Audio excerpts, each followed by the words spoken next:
Hello friends, today I have my end of the summer book haul for you. It's a total of 8 books that I have gathered over the last few months, and it's time to share them with you.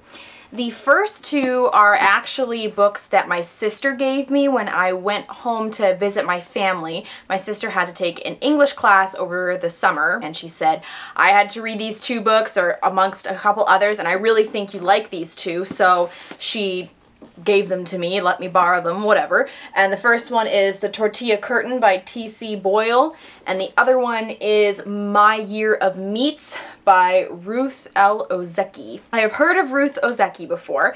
I have never heard of T.C. Boyle, but there seems to be a theme with these 2 books, and that theme is people coming from different walks of life, and then somehow their stories intertwine. For The Tortilla Curtain, there is a family that lives in a gated community, and then there is a family of illegal immigrants from Mexico, and somehow their lives are going to intertwine.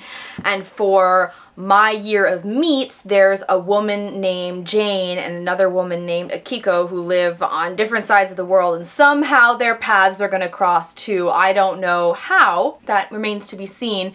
But it's interesting that, my sister was like, yeah, I really think you'd like these. So, hey, I'm going to give them a try. The third book I want to share with you is called A Clerical Error, and it is by J.J. Carter.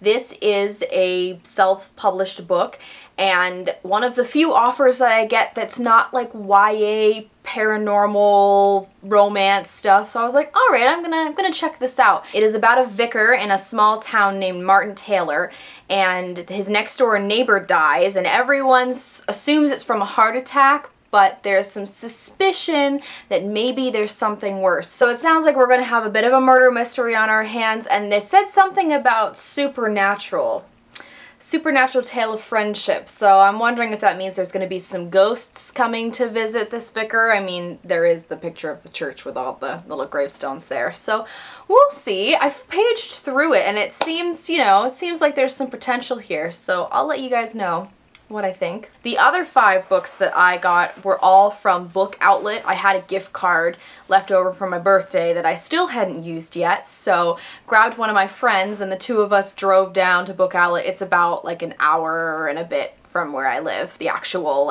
store, not like the warehouse where most people order online from. The first book is one that I've had my eye on for a while and just never actually jumped on it, and that is The Narrow Road to the Deep North by Richard Flanagan. This is a Man Booker Prize winner, and the premise has always intrigued me because it's about a prisoner of war from Australia who is in Japan, and I guess there's some perspectives from the Japanese soldiers as well. The thing is, I had flipped through the book before, and there doesn't seem to be any quotes. Like, when somebody is speaking, it just looks like it's broken onto a different line, which is a little weird.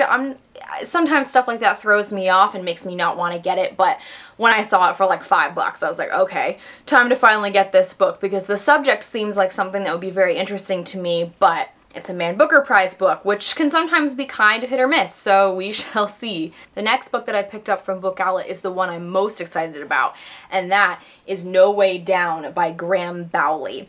This is about the 2008 K2 mountaineering disaster. K2 is the second highest mountain in the world, but it is notorious for being harder to climb than Everest. And this particular summer, August 1st, 2008, there are a number of teams climbing up the mountain, whether they're experienced or not so experienced, and unfortunately an ice shelf breaks off and destroys a lot of the guide ropes that the teams had been using.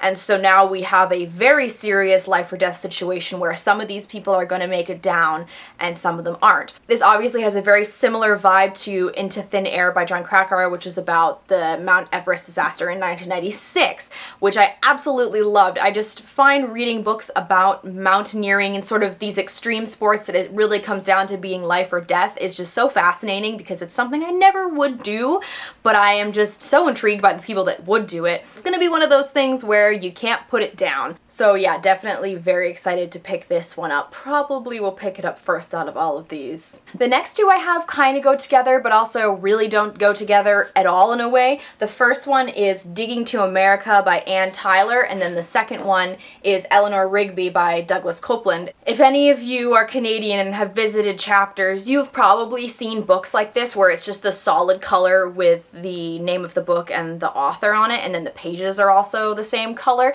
So it's part of that series, and they look really, really good on a bookshelf, and I just haven't picked up any of them because I haven't felt the need to. Obviously, when Book Outlet, everything's a little bit cheaper, so it was worth it. This first one, actually, the friend who was with me said she read it and she really enjoyed it. Douglas Copeland is a Canadian author, and I've read a number of his books, actually, surprisingly. Even though his books are like kind of quirky, sometimes they're not quite my vibe, but my friend said she really liked this one. It's just about a woman in her 30s who just has lived a really depressing life, basically, and then she sees the passing of a comet, and then some guy comes into her life and wearing makeup and fishnet stockings, so just, yeah, it sounds like Douglas Copeland, just like weird, quirky stuff. The other book, Digging to America, just sounded intriguing. Very rarely do I pick up books anymore that I've never heard of. That's just part of being on BookTube, is that you're always hearing about new stuff that's intriguing to you. So when you come across something and you read the first few pages of it and you're like, wow, this actually sounds pretty good, you want to pick it up, because I don't really do that anymore. So this one is about two families that are waiting at the airport. They're each there to pick up on a child that they've adopted from Korea. One of the families invites the other family to a party, and thus begins this friendship between these like middle class American suburbanites and this Iranian American family. So very different walks of life, but brought together by a similar situation. Seems to be a theme with this book haul. And it's just the way it was written. I read the first couple pages and I was really quite impressed with it, so pick that one up too. The final book that I have to show you is Zadie Smith's On Beauty. I have never read a Zadie Smith book before, but I have obviously heard lots about her. On Beauty is about two feuding families, the Belseys and the Kipseys, if that's how you pronounce it, and their feuding families. The story takes place in both New England and London, and it sounds like it's just going to get to the nitty-gritty of why these families are the way they are, why they hate each other. And maybe we'll have two of them that fall in love like Romeo and Juliet, because I could just totally see that happening. Alright, so if you guys have read any of these books, let me know what you thought of them down below. If there's a particular book that you want me to check out first, you can certainly request it down below. Like I said, no way down, probably gonna read that first, but I'm certainly open to suggestions. As always, all of the links are in the doobly-doo. Thank you guys very much for watching, and I'll see you later.